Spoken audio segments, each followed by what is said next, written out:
कोलकाता में नकली सोने का कारोबार जोरों पर है। 22 तारीख को महेंद्र सिंह की हत्या कर दी गई थी और नकली सोने के कारोबार में दीपक सिंह घायल हो गए थे। उस मामले में पुलिस ने और 11 लाख रुपए का नकली सोना बरामद किया है। पिछली 22 तारीख के हत्याओं के मामले में चंदन घोष समेत 8 लोगों को गिरफ्तार किया गया है। चंदन की पत्नी ने उनसे शिकायत की थी। दीपक और महेंद्र ने उन्हें 2022 में 11 लाख रुपए में नकली सोना बेचा था।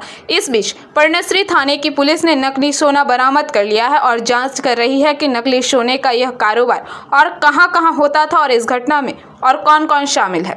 আমি বলতে পারছি না কোন রাজস্থানে নাকি এখানে দেখিয়েছি, আমি শিওর সেটা বলবো। প্যান কার্ড নাকি দেখি। সোনার গয়না কোথায় আপনার?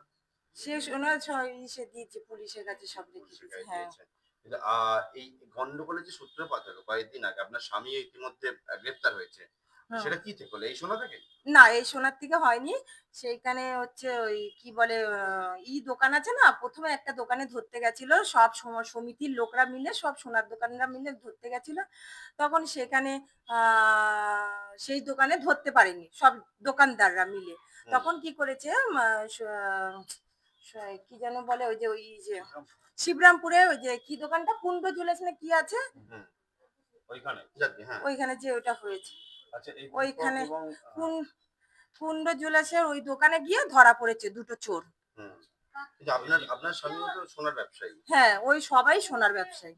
আচ্ছা, পুলিশের গ্রেফতার হলো কিভাবে? হ্যাঁ, আপনি কথা বলছেন না তো? পেছন থেকে এখন কি হয়েছে? আপনার সমস্যা কি হয়েছে? আপনার সমস্যা কি হয়েছে?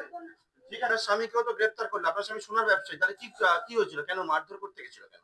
তারা হচ্ছে মানে ওরা হচ্ছে সোনা নিয়ে আসে, প্রথমে ভালো সোনা দেখায়, বন্দুকের ব্যবসার মতন যাদের দোকান আছে, বন্দুকের দোকান, মানে যারা কি বলবো, আমার ভাষায় আসছে না দাদা, তারা প্রথমে ভালো সোনা দিয়ে দোকান থেকে টাকা নিয়ে যায়। সেই বিশ্বাস থেকে তোমার সঙ্গে আমার সঙ্গে অর্জন করে, এসে গল্প করবে, টাকা নেবে, বলবে আমি এখানে থাকি, ব্যবসা করি, এই করি। তারপরে আবার যখন টাকা লাগবে ডুপ্লিকেট জিনিসটা নিয়েছে, তখন আমাদের চেক ইন করতে হয়। তার সঙ্গে আমার সঙ্গে যেরকম সম্পর্ক হয়ে যায়। Bureau report, PBTV news.